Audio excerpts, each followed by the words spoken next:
Welcome everybody, my name is Steven Garner and my presentation is Confusion or Confucian. Now, if I may, could I have everybody just stand up right where they are for a second? You don't have to move anywhere. So I want to guide us in a 4,000-year-old exercise called shinshō chigong.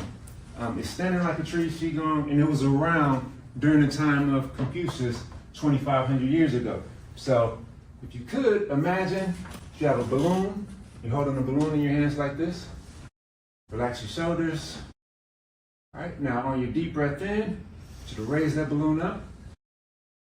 Lift it, exhale slowly, bring it down. So let's raise it up again one more time. And this time on the exhale, we're gonna spread our wings. All right, so you can be seated, thank you. So when you were working with your own energy, you didn't need any perimeters to guide you. You were able to move freely in your space. Now, when you spread your wings, you encountered other people. And the type of virtues that you had dictated how that encounter played out. For instance, if you're someone who values avoiding confrontation, right? You may have kept your arms in a little bit, avoided eye contact, that's to not offend the person next to you. But if you're someone who values, say, cooperation, you may have spread your wings, but you also considered the person next to you to make sure they had space to spread their wings as well. So, as you see, as you extend, so just as you needed a set of parameters to guide you, in that scenario, society as a whole needs a set of parameters, virtues, or a philosophy to guide it as well. And Confucianism is a philosophy that eliminates confusion in its practitioners through 6 pillars. But today we're only going to focus on one pillar, and that's Ren. So Confucius said, whenever I want Ren, it is as close as the palm of my hand. All right, so what is Ren? Ren is the pillar of righteousness and benevolence. But that can seem out of reach for a lot of people, right? So let's simplify this. Ren essentially means altruism. What is altruism? Well, it guides our interactions with others. So it looks like selfless behavior aimed at helping others without expecting any reward or benefits, driven by compassion and a genuine concern for the well-being of others. So, before we move forward, I want to make sure we have a collective understanding of a couple terms. Those terms are philosophy and subconscious. So when I looked up the definition of philosophy, I decided to simplify for the sake of this conversation. So a philosophy is, say, a program that programs a certain set of ideals into a society, and it becomes part of your subconscious. All right, so in this case, we can say, if we ask the question, what is the subconscious? It is shared knowledge that operates below your awareness. Key, operates below your awareness. So if we use our Qigong example, our Qigong exercise for an example, right? What happened is your virtues kicked into play without you even being aware. And you saw that in the response that you had. All right, so we're all familiar with a few different philosophies. Economic philosophies, for example. We're in America. It's a capitalistic country, right? Society. Socialism, communism. Capitalism values profit, individualism, competitiveness. Socialism values cooperation, collective well-being. Communism has some similar values despite some of the polarizing energies you hear when you use those terms. So now before we dive deeper, I want to go touch briefly on the man himself, Confucius. All right, so the name Confucius is actually the Latinized form of Kung Fuzi, meaning Master Kong. Kong was his family name, Fuzi, master or teacher. So Confucianism literally means the system or doctrine of Master Kong. But Confucianism wasn't actually what it was called in China. It was called Rujia, school of scholars. Now, this system, this philosophy, was so important in restructuring Chinese culture that in order to hold any high position within society, you had to be a scholar in Confucianism to ensure that you knew how to navigate difficult situations whenever they arose. Because that's your role as a leader. So whether you wanted to be a scholar or a politician or a business owner, it was mandatory that you be well versed in Confucianism. All right, so as we dive deeper, what did Confucius set out to solve with these virtues, with these pillars? Well, in China during that time, there was a whole lot of moral and political turmoil, okay? Now, to understand the angle that Confucius took is very helpful to understand a core principle of the Tao Te Ching, which is you can consider Confucianism's kind of equal and opposite counterpart. So this concept from the Tao Te Ching says that Tao is like water. It always seeks the lower level, which human beings abhor. Abhor means to disregard with hatred or disgust. Well, the angle that Confucius took is he understood that most of society wouldn't want to be a recluse or a renunciate and focus their life on attaining enlightenment.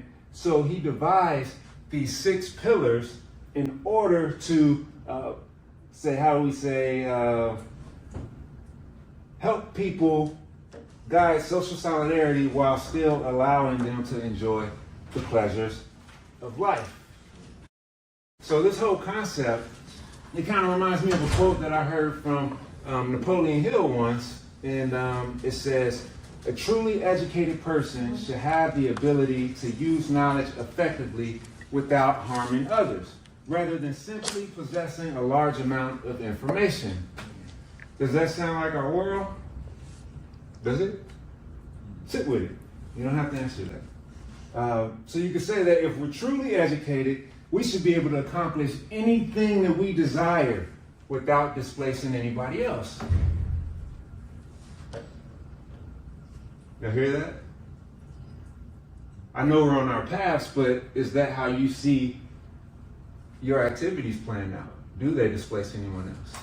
It's a nice goal, a nice intention to kind of sit with for yourself. So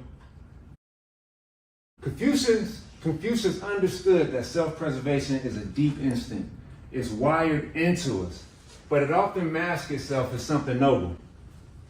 So, for instance, caution can be disguised as wisdom, or control, hey, can be disguised as leadership, right? Withdrawal can be disguised as humility. In all three examples, the survival instinct puts on a mask that society rewards. And this makes it really hard for the individuals themselves to see when self-preservation is running the show. In fact, your actions can seem valid and moral because you're taking care of your family. Think about it. So, see, Confucius understood, and he insisted that virtue must guide survival. A life clinging only to preservation is seen as a petty life. A truly noble person will sometimes risk their lives or their comfort to uphold righteousness and benevolence. Core principle of Ren. So he also taught that moral courage means accepting virtues, accepting risk for virtue. And the superior person understands righteousness, while the small person understands profit. Where's your intentions? Where are they right now? Think about that. I want to share a story. So there was a master and a teacher. They would travel from town to town teaching virtue. One day they got to this beautiful city. The city was gorgeous. And the special thing about this city was that everything cost exactly the same price. You can get a golden nugget for the same price as a chicken nugget. All right, sounds lovely? Well, the student told the master, "You know what? I found it. This is it. I don't need you anymore. I know we've been teaching, but this is it." The master said, "Are you sure?" The student said, yeah, I got it, I'm here. So the master said, okay, if you ever get in any trouble, utter this phrase, and I'll come and rescue you. Okay, the student said, all right, go. The student goes on having a wonderful time, indulging in all of the sensual pleasures, the taste, the textures, the colors. Ha! He was in heaven. Well, one day something came up missing. The queen had a no tolerance for theft policy. There was no need to. Everything cost exactly the same. In fact, theft was punishable by death. Well, they had a vague description of what the thief looked like. So they made a noose. And they went from house to house, putting a noose around people's necks to see who the guilty party was. Well, they got to the student's house. The noose fit. The student screaming, "What are you doing? I'm no thief. You made a mistake. Something's wrong." They drag him, pulling him off to be executed. He remembers the phrase. Well, he had indulged so much and lost so much virtue, he resembled that of a guilty person. So as he's being pulled off to be executed, he remembers the phrase that his master taught him. And he yells out the phrase. The master appears. The master says, "My queen, this is my student. I'll take the punishment for him." Student said, "No, master, you know what? I should have stayed with you. It's my punishment." The master said, "No, you're my student. I should have taught you better. It's my punishment." The queen said, "What is this? Why are you so in a hurry to die?" The master leans over to the queen and says, "My queen, if you die now, you are." Moral of the story is, never stay in a place where people don't understand the true value of life. So what is the true value of life? We were talking about these philosophies. Is it capitalism? Is it how much you earn? Is that what you're really worth? Or is it ethics, virtue? This is what Master Kong aimed to give a society, aimed to offer a society. True value. True value. True value. So, when you indulge in the pleasures of life without a philosophy like a Confucianism or what you may already be accustomed to already, it's easy to become confused. It makes sense? So in honor in the culture that we just talked about, can I have everyone stand one more time, please? Good. Just rub your hands together. Vigorously.